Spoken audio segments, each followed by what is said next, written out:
नमस्कार बंधुगण, आज आम श्रेणी सप्तम भूगोल प्रश्न उत्तर आलोचना करवा।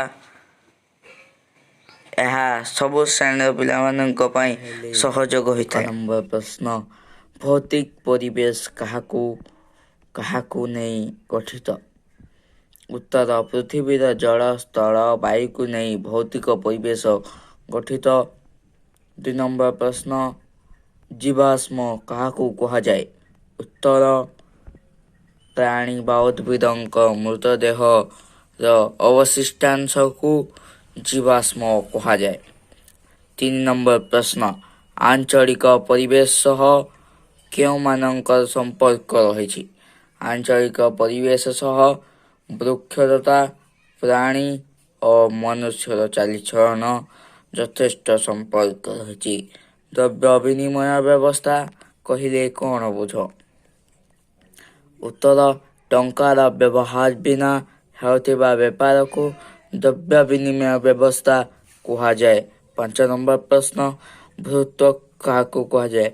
पृथ्वीर सभा उपरे थिबा कठिन और पतला स्तरटी को भूत्वक कहा जाए। 6 नंबर प्रश्न, मरुभूमि रे कौन कौन देखा मिले?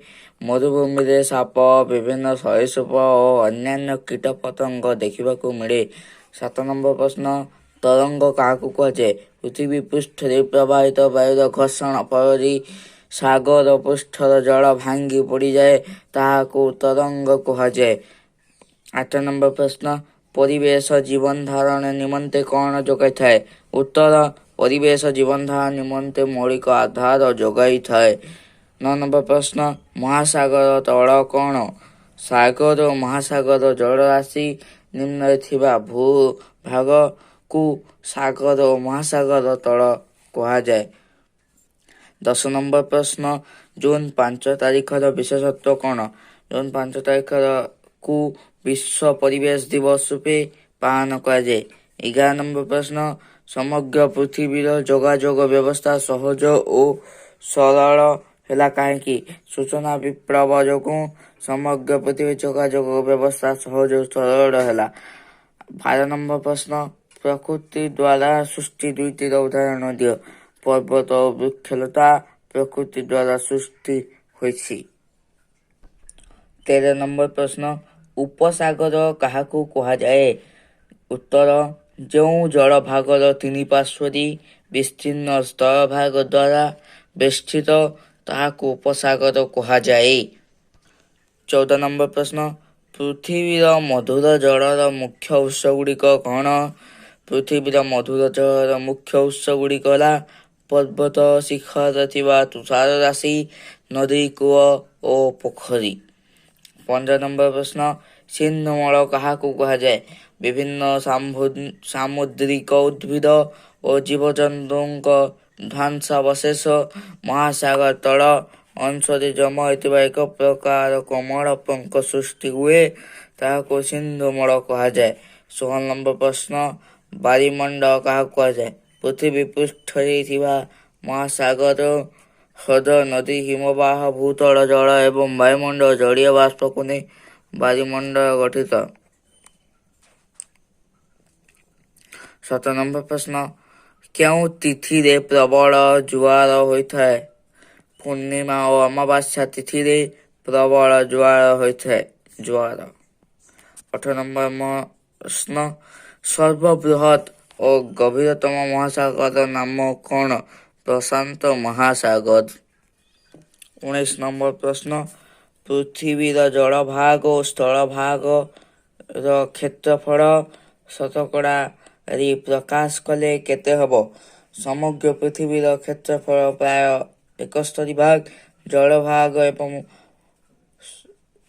एवं 29% भाग अटे।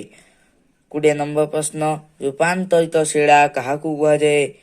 उत्तर, भूत्वक आभ्यंतर अत्यधिक ताप और चाप प्रभाव केतेक आग्नेय और स्तरीभूत शिलार रूप गुण परिवर्तन होई जो नूतन शिला सृष्टि हुए ताहाको रूपांतरित शिला कहती। 21 नंबर प्रश्न, हिमबाह काहाकू कहती? गतिशील बर्फ स्वतः को हिमबाह कहती। 22 नंबर प्रश्न, ନିରକ୍ଷ ଶାନ୍ତ ବଳୟ କାହାକୁ କୁହାଯାଏ? ଉତ୍ତର ନିରକ୍ଷୀୟ ଲଘୁଚାପ ବଳୟ ବାୟୁମଣ୍ଡଳ ଶାନ୍ତ ଓ ଚଳନଶୀଳ, ତେଣୁ ଏହାକୁ ନିରକ୍ଷ ଶାନ୍ତ ବଳୟ କୁହାଯାଏ।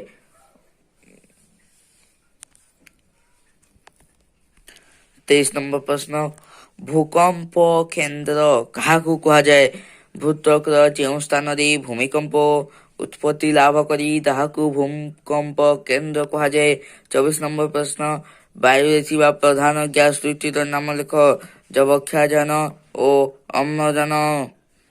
25 নম্বର ପ୍ରଶ୍ନ, ସିଆଲ୍ ସ୍ତର କାହାକୁ କୁହାଯାଏ? ଭୂତ୍ୱକର ମହାଦେଶୀୟ ଅଂଶ ମୁଖ୍ୟତଃ ସିଲିକା ଓ ଆଲୁମିନାରେ ଗଠିତ ହୋଇଥିବାରୁ ଏହାକୁ ସିଆଲ୍ ସ୍ତର କୁହାଯାଏ। 26 নম্বର ପ୍ରଶ୍ନ, ଭୂମିକମ୍ପ ମାପିବା ପାଇଁ ବ୍ୟବହାର ଯନ୍ତ୍ର ନାମ କ'ଣ? ସେସ୍ମୋଗ୍ରାଫ।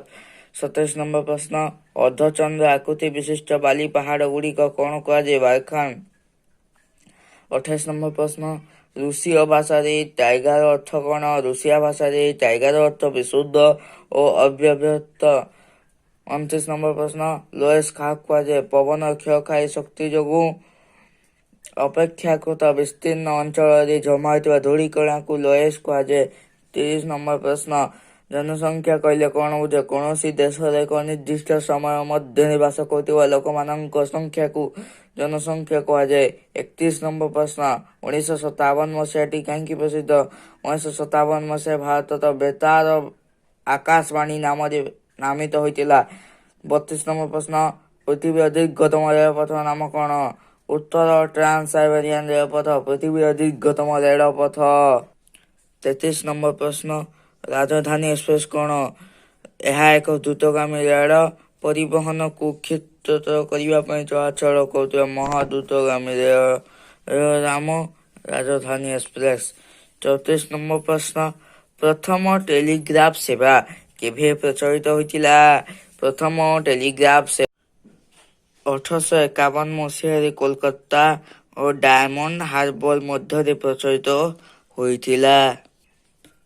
35 নম্বର ପ୍ରଶ୍ନ, ରୈଖିକ ଜନବସତି କାହାକୁ କୁହାଯାଏ? ରାସ୍ତାର ଉଭୟ ପାର୍ଶ୍ୱରେ ଘରଗୁଡ଼ିକ ଧାଡ଼ି ଧାଡ଼ି ହୋଇ ରହିଥିଲେ ତାହାକୁ ରୈଖିକ ଜନବସତି କୁହାଯାଏ। 36 নম্বର ପ୍ରଶ୍ନ, 1984 ମସିହାରେ କ'ଣ କ'ଣ ହୋଇଥିଲା?